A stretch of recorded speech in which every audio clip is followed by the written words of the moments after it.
લક્ષ્ય ન્યૂઝ, એક નજર, એક લક્ષ્ય।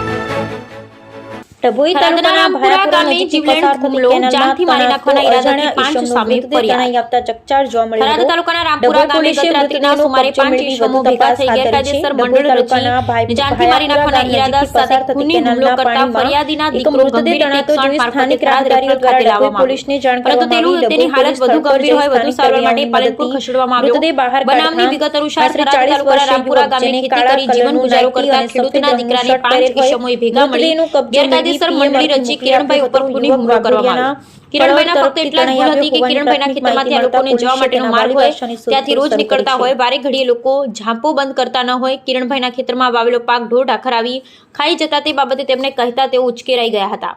ખેતરમાં જવા માટે કરી ઝાંપો બંધ કરવાનું કહેતા ઝાંપો બંધ ન કરતા જતા રહે ને અહીંથી નહીતર તેને જાનથી મારી નાખવાનું છે।